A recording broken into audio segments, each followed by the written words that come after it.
Man, thank you as always for joining me. It's Tuesday, June 5th, exactly 6 days from your boy's 36th birthday. Pretty excited about that. But I'm not only excited about that, I'm also excited for the announcement. KLIQPOD will finally present to you Fantasy Wrestling. This will be a point-based system based on appearances, wins, losses, exact predictions, different other little bonus point opportunities out there. Guys, I am super excited about this. Not only will we be the only people doing fantasy out there, but this will just be another way for us to constantly interact with you guys, which makes it so exciting and helps us grow as a brand and you guys grow with us. I can't tell you guys, man. I've been holding this in for months. The reason we've been holding it in, first off, this has probably been tried before, but it's not currently going on. So we didn't want to risk everybody wanting to hop out there and hop on this idea. But not only that, we wanted to make sure we could do it right and with you guys. So initially how we think we're going to do it is we're going to have a little home-based league, but then I'm going to run some beta leagues out there with you guys. Me and Mean Dean. Because we want to interact with you. The point of it all is to see if you guys can beat us. And it's a 9-month season. Well, for this year, it'll run until Royal Rumble. Typically, every other year, it'll run from Monday Night Raw after Mania till Rumble. And that's the regular season. And then we have the playoffs. And then playoffs run from the Royal Rumble through Mania. So this should be exciting. We will definitely discuss prizes, things like that as we move forward, but there'll definitely be something awesome for whoever can pull it out this year. But with that being said, guys, we're not here to talk about that.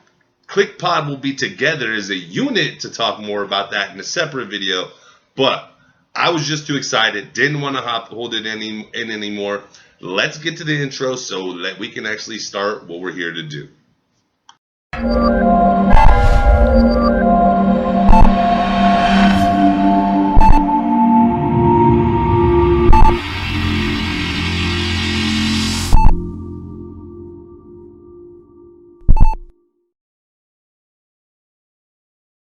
What is up, KLIQPOD Nation? As always, thank you for sharing the love. I can't share it back enough with you guys, man. You guys mean the world to me. That's why we come here every week to do it. And honestly, selfishly, we just love to talk wrestling and give our opinion. Also want to give a huge shout out to my boy Graphics Flam. If you haven't checked out his YouTube channel and you're not following him on Twitter yet, what are you doing? Yo, if you're going to follow him on Twitter, that's at GraphicsFlam, and that's spelled GRAFIXFLAM. And if it's at YouTube, just look up GraphicsFlam. Man, doing work on 2K, Fortnite, pretty exciting, guys. So, as I tell you guys almost every day, go check out my buddy's channel, doing huge things, representing the UK. With that being said, guys, let's hop into the review. So, tonight, we start the show off with Mella already in the ring. Initially, I'm not frustrated. I'm not mad. I want to see what she's got to say. Tonight's promo was halfway decent, man. Obviously, she comes out and she wants praise from the audience. And do you think they gave it to her? No, not even for a second, man. Let's not kid ourselves. She feels that everybody's just supporting Asuka. And not only are they supporting Asuka, but she feels the world needs to see the real Asuka. The real Asuka. Not the one during the high times, but the one that also experiences the lows. And so tonight, Carmella actually starts out a little differently. She plays a positive video package of Asuka, during the high times, man. During her undefeated streak. And then she plays a video package of the last 3 experiences Asuka's had on SmackDown. Her loss to Charlotte at Mania, her loss to Peyton Royce, and then her almost loss to Liv Morgan, Mandy Rose. So, at this point, I'm like, hey, this is actually pretty entertaining. I have no qualms for how we specifically begin it. And then, she continues on, pointing out Asuka, just talking shit about Asuka. What's new? Asuka comes down. But before Asuka can even say a word, we get an appearance from Mandy Rose. Mandy Rose is talking about, how she was only a second away from beating Asuka last week, but she's going to finish the job tonight. Sonya Deville hops on and says, nah, she just finished her just enough, or she took care of her just enough for Sonya to finish her. But this all leads to Asuka actually getting the choice. And Carmella baits her on here. Says, why don't you fight both? Paige comes down, and once Paige fully makes it official, Asuka has the choice of which one she wants to face. Well, Asuka, taking the bait from Carmella, she chooses both. So instantly on SmackDown, we're getting a match with Asuka, which is fantastic for me. I feel like we don't see enough of her. I was actually thinking today while I was at work, I was like, damn, it's Tuesday, man. It would be nice to see Asuka tonight. Because, I don't know, sometimes I just feel what they're doing with her gets lost behind everything else. And I know she's working with Mella, so it's main stage. But it feels like it still gets lost in the shuffle. So it was nice to see her kick off the show tonight in a handicap match against Sonya Deville and Mandy Rose. The match itself, I mean, there were a couple high points.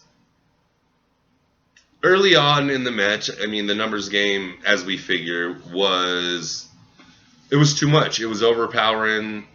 It was overpowering Asuka. And not only was it overpowering Asuka, they were actually making decent tags. Now, I'm not going to say I thought what they were doing actually in the ring was that great, but as a tag team, what they were doing was fine. Absolutely fine. Then we get Asuka, and when she starts rolling, man, she just starts rolling. And I swear, some of the stuff she does, man, it looks like you are truly feeling it. And I don't mean, yes, we know they connect on shots, things of that nature. I mean, like, dude, this shit might really knock you out. So, I mean, with that being said, Asuka comes through, man. Asuka comes through and defeats both Mandy Rose and Sonya Deville. I'm excited about this. You guys know how I feel, man. I always think you should pump your number one contenders, unless the storyline calls for them to not be. And this, after seeing her on that horrible run, man, and give credit to creative for making Mandy Rose speak of how she was within a second of beating Asuka. Which it shouldn't have happened that way. But with that being said, not breaking the storyline, I like that she brought that up. Because that shows that Asuka has been really struggling. I mean, hell, man, you're going through such a struggle. You're even messing around with new talent and having issues. But tonight, she takes care of the handicap match, goes back, shows her dominant ways. So as we inch closer to Money in the Bank, and she goes for that women's championship. Looking strong. Let's keep building her on the proper increase as we get to Money in the Bank. Because I want her to be at her strongest. But not only that, man, we need to get Mella in the ring some more. Okay, we need to get Mella ready to be able to handle this run with Asuka. Because Asuka's going to put it on her, man. She is not going to play around for even 2 seconds. So, I mean, all in all, pretty good match. There's one key move that really makes me go back to that point of how I was speaking a little earlier on Asuka and just how the way she connects. She hits a bit spinning back fist, and Jesus criminies, man. It had me feeling it. I was like, oh, shysta. That's intense, man. Like, Asuka don't play around in the ring. I really hope they're going to do her right and not screw her over again. I don't know how I can handle watching her lose her first 2 championship matches. I mean, her and freaking Nak, man. Like, all we can do is cross our fingers and hope for the best on this one, right? Now we get what I'm going to call, I want to call it upset of the century. But first, I'm going to call a storyline out of nowhere. And then we're going to revert to it's probably the upset of the year. We get Luke Harper, accompanied by Eric Rowan, with Carl Anderson accompanied by Luke Gallows. The match itself, nothing really spectacular to write home about. The storyline, it's like they're throwing it together so quick. None of that match really hit for me, and that might be why I'm like, there's nothing to write home about. And you guys know how I feel about both teams. So when I say that, it's kind of tough. But we get Carl Anderson with the upset, getting the win over Luke Harper. And I understand it's to try to give them some legitimacy as we inch closer to Money in the Bank. But for me, this match shouldn't even been happening right now. This should have been the match that first started getting them back in the tag team hunt so we could really build them as a team instead of just kind of be like, hey, let's just mix it up for a second and throw Luke and freaking Gallows and Anderson in this. So really not sure about Creative's decision with this. And with the upset tonight. I mean, honestly, with how quick this is being thrown together, no real backstory other than they feel that they should be in the hunt. And they won a match against the Usos, so they got the #1 contenders match. There's nothing to this. Like, there's no pizzazz. There's nothing captivating. Now, maybe later this could build up to something. But as for right now, not even for a second. So, I don't know, man. Honestly, for the Money in the Bank, you should have just kept it with the Usos. Or at least made this a 3-way. And then you could have started sneaking Gallows and Anderson in there. Maybe had the upset shocker, which had both these teams headhunting for them. But, I don't know, man. I really think you swung and missed with this one, WWE. Now, we get I don't know what I consider it, man. Intergender matches.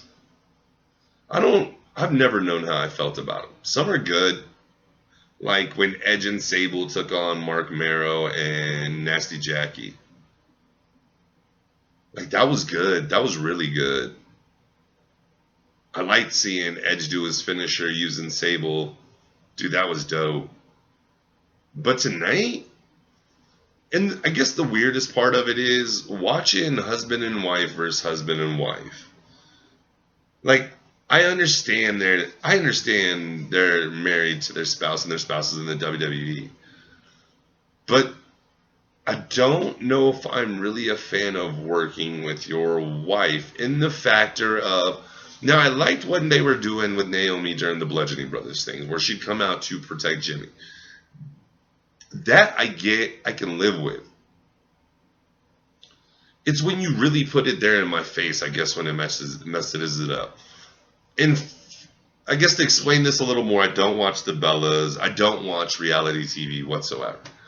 If you do, hey, that's touche to you. I just don't have time. It's just not an interest of mine. It's that simple.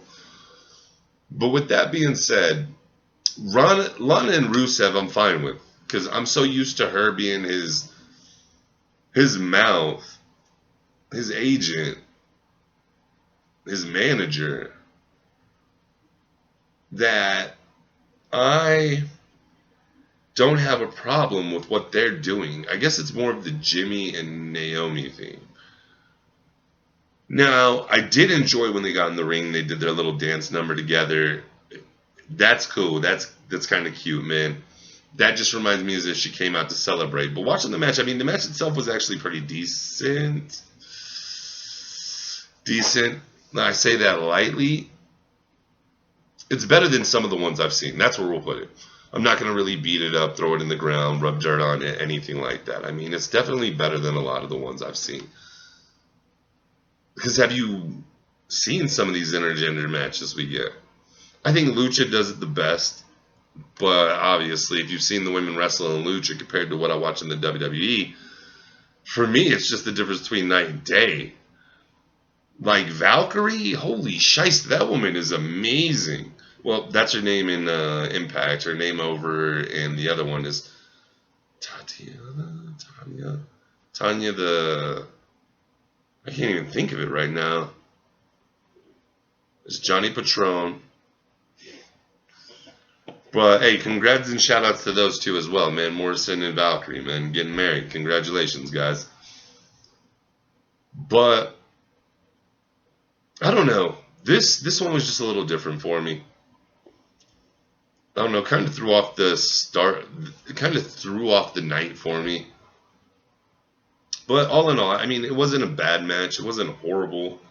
I think it was something we could have avoided. Maybe just had the women go at it with the husbands in attendance and the husbands just banging on the outside. But I understand you're trying to save some of this for the Money in the Bank. You don't really want us to get our full feed of it. Well, at least I hope that's why you're doing it. It could just be because you didn't have too many ideas. So it looked like they were actually playing off of last week's storyline with Jimmy coming out.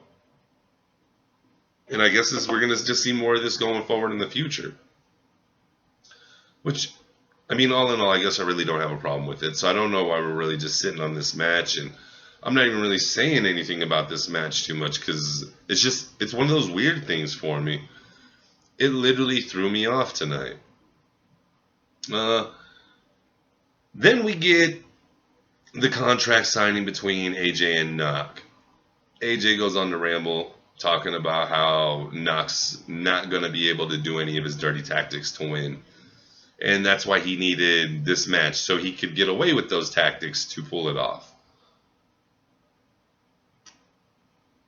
I just think this was a waste. First off, it was done backstage, so it was weird. Made me think it was pre-recorded. Paige is there, so that's even weirder for me. Really weird. Not only that, WWE behind the scenes people are there. I mean, we had a Dean Malenko spotting tonight, which is crazy as shit. If you guys aren't familiar, if you guys are new to watching the program, first off, let me thank you for tuning in. Second off, man, I'm a huge ex-WCW guy. Obviously, I'm a WWE guy now. But, all right, and it wasn't like I wasn't watching WWE during WCW. In my eyes, I was both, but I just happened to watch like WCW a little bit more because I thought their storylines, for the most part, were a little bit more interesting until we got to the New Age shit. But with that being said, I mean, dude. Dean Malenko's the man. So, I mean, that was cool about it, but the contract signing itself was just a waste. Shit, you could have did this in the ring and I'd have been more interested. At least we would have maybe got to see them throw some hands on each other or something. Then we get another upset. We get Charlotte Flair versus Becky. And this is crazy. So one thing I didn't like in this match is, their little tea time gimmick. I hate it. I don't know why. I just hate it. And they do the pinkies up, and that just makes me think of Serena. Shout out to Serena, man. If you ever watch my podcast, man, as you can look in my Twitter feed, you are, like, so amazing. I hope to, hopefully have you shout us out one day. But, I don't know, man. These girls do impressive work. It's just the little stupid subtleties they put into their match, like the tea time shit. I didn't enjoy that for a second. What I did enjoy is when they were just doing move for move in the sense that they were doing the same exact move at the same exact time, so nobody was ever getting the advantage. I like that. It just shows me that you guys have been working so long together, so that's great. But when you put in little tea time shit, and I might not speak for I'm not trying to speak for anybody but myself. This is how you turn me off from a program. Man, I don't have a problem with tea time. And I know there's going to be people out there, well, if it was a beer, you wouldn't have cared. Man, that was the freaking 90s. Now, if somebody did some beer time shit in the ring during the match, I'd be annoyed as shit with that, too. Or, I mean, if they had a Stone Cold reunion and Stone Cold was involved in the match, like special guest referee, and he started drinking during the match, I have no freaking problem, because he's drinking he's going to pop open an actual beer. But I don't know. The match itself was good. It's just the tea time thing frustrated me. It kind of annoyed me. As if you guys couldn't tell. But the match itself was pretty good. I mean, these ladies do really great work together. They just have this chemistry, this camaraderie, and they just know each other so well. So, I mean, it was fun watching them try to go for the same moves, neither one getting an advantage. If both of them took off and left their feet, both of them were falling. It was actually So I blinked for a second. That's what we'll call it. I blinked for a second. And that's when I looked up, and Becky's got her in the disarmer, and she's finishing it. And Charlotte taps. Clean. And I'm just sitting there like, damn, man. Are they going to push Becky? If there's a woman that deserves it on SmackDown, it is definitely Becky. I think you should start building Becky towards a title contention, possible title run. Yeah. Because I'd like to see more work between Becky and Charlotte. I'd like to see more between Becky and Asuka. I'd just like to see these ladies go. So if you're going to push Becky towards a championship contenders run at least, I'm down. Let's roll. I think that's a great idea. I think she deserves, as you guys know, I give credit where credit's due. On the Twitter feed tonight, scrolling through the Twitter feed, of course, my boy JD shouts out that nobody deserves it more of a push in the women's division on SmackDown than Becky after Raw. I 100% agree. I definitely think Becky should get pushed huge time going forward. And that means a lot, especially with the talent on the show. Am I ready for her to beat Asuka for the belt? If Asuka happens to get that Money in the Bank, no. But am I ready to see some storylines start forming between these two and we actually get a good chunk of time, maybe a six-month segment, maybe till Rumble. Maybe we just run it till Rumble. Like a storyline between Becky and Asuka. I think this would be absolutely entertaining. I think these women would do amazing things in a storyline with each other. Now, we get to, oh my God, man. I don't know what to say about this guy. You guys might be feeling him, might be loving him. If you guys are, go ahead and shout it out down in the comments. As you guys know, we're here to discuss, man. We're here to have fun. There ain't going to be none of that hate and none of that trash talking. I want to hear everybody's opinions, whether I agree or not. That's how we just start discussions. And who knows? Maybe you give me a point that makes me change my opinion.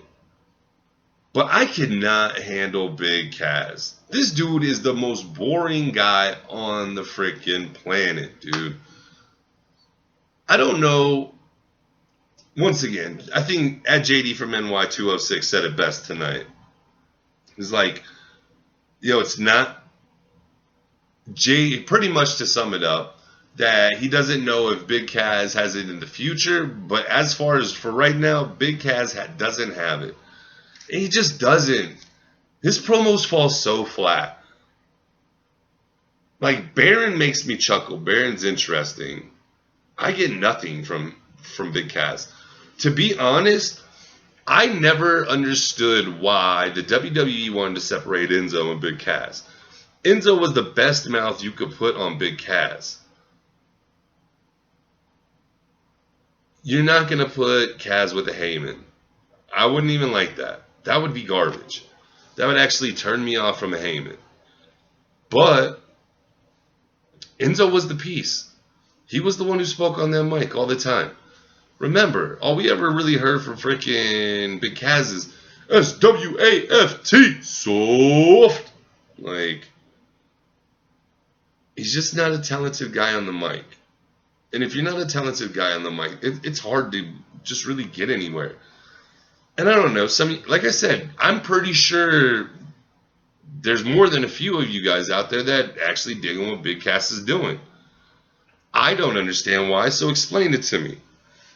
For me, like I said, man, it's just falling flat. It's just completely falling flat on its face. I didn't even know why from the get-go. These two should have never been split up. Never should have been split up. These two should be headlining the Raw Tag Team Division. Instead, as WWE always do, as the WWE tends to like to do, they want to jump the gun on this sometimes when dudes just need more. You have so much bigger, better talent, more talented mic guys, more talented ring performers that you could be pushing, but instead we waste our time with wrestlers like Cass. Just doesn't make sense. Now, we get to another 6-man tag. This one, it's understandable.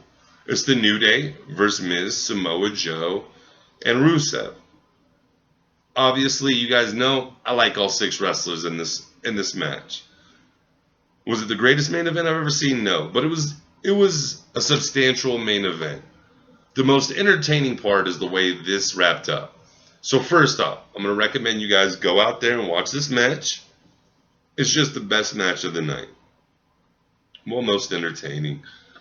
And I'm just really on this Miz kick right now. So go support the Miz. Go support New Day, Rusev Day. Happy Rusev Day to the world. And of course, go support your boy Samoa Joe. Insider tip. That is my pick for the men's Money in the Bank. We'll talk about that more for the prediction show, which is going to be fire. But the most interesting part is the end of the match. Miz grabs the pancakes and he wants to throw them in Big E's face. Kofi's trying to get up on the apron to interfere, receives an elbow for his good deeds. Miz turns back around and throws him without looking. Big E's on the floor by this point. He hits Joe and Rusev. They ain't having it. Obviously, this leads to New Day, Big E, destroying the Miz, and Xavier helping him. We get Kofi help. Was it Kofi or Xavier? I'm pretty sure it was Xavier. I could be wrong. So we get the New Day with the win. But the way this all set up, that's why I want you guys to go watch it. Listening to my words ain't going to do it justice. This was absolutely entertaining. This whole little segment. In my mind, it's very predictable. I knew the pancakes were going to fly and hit those too. Obviously. But with that being said, all 6 of these guys are putting on great work right now. And that's what's exciting as we inch towards Money in the Bank. I'm an idiot. So, much earlier in the show, actually, we get a segment with the New Day and the Miz. This is what actually starts off the antics for the evening between these gentlemen. And they just want to apologize for being jerks lately. And they want to let him know which one. They want to let him help decide on which one of them is going to represent the New Day in the Money in the Bank tournament. It's a hat drawn. They put on a blindfold on him to make it more interesting. Just pull down his little bandana or little head tie. I don't know. It's headband. And they switch out hats. They switch it to one with batter in it. And, of course, Miz puts his hands in the batter. And then he pissed me off by wiping it off on Mr. freaking Bootiesworth. Don't you ever disrespect Mr. Bootiesworth, Miz. You did have me pissed at that point. But, I mean, it was an entertaining segment. All in all, tonight's show was decent. It was decent. That's all I'm saying lately. You know what? We're getting away from decent. We are going to just give it a hot or cold scale. For me, this show was cold. It had flickers of heat, but overall it was cold. Was it better than Raw? Well, yeah, man. It feels like now we're back to normal where SmackDown's producing the better shows than Raw. Not by a lot. That doesn't mean a lot saying that, but it is the better of the two. But I have high hopes for next week. I'm going to actually look at this positively for the whole week. I have high hopes that next week, both Raw and SmackDown are going to just drop fire-ass shows. They're just going to continue this build-up. JD mentioned on Twitter that it feels like these build-ups are taking forever. And it does, man. If you guys remember back previously, I mentioned that we had a month. I think we still had like a month and a week, month and 2 weeks till freaking Money in the Bank. And I said this is going to feel like forever. And we actually talked about in the big events one, should they just spread these things out so we don't have to go this month and a half. We had 3 pay-per-views within 3 weeks. Well, 2 pay-per-views and a pay-per-view Phil show within, 3-4 weeks? And then we've gone a month and a week, month and 2 weeks without it. And I get it. They need to rest. I have no problems with that. Just spread these out so it doesn't feel like we're sitting on these build-ups forever when they're just not entertaining build-ups. But I'm going to take a positive outlook on next week, guys. I'm going to say both shows are going to be great because we're going to start fantasy soon. And you know what? Even if the shows aren't great, just to get that win, we're going to tune in to see what kind of points we're looking at for the week. But with that being said, guys, I'm going to go ahead and wrap this up. As always, thank you, and I love you guys. I can't tell you guys enough all the support and love you guys give to us week in, week out, with all our inconsistency, trying to figure out things, trying to build this brand and move forward. Man, you guys have just been in here in full force and full support, and we just keep growing bigger and bigger each week, and I can't thank you guys enough. So, with that being said, from me, your boy JG, and my main man, Mr. Mean Dean, we love you guys, man. But I'll be back a little later in the week. Oh, man. Actually, I'm going to drop the SmackDown from last week review tomorrow. Sorry, I just did it backwards, guys, even though I said last night. I get out tonight. I actually got to go back and watch it. I was looking for my notes. Couldn't find them anywhere. So I'm going to go back and rewatch it and give you guys a good review because I don't want to give you guys shit. But I'll be back later in the week with some pipe bomb. As always, go check out Mean Dean on Twitch. Don't forget to follow us on Podomatic, iTunes, Snatcher. We're everywhere, guys. Just go look. We're everywhere. But with that being said, as always, kick ass, take names, and peace.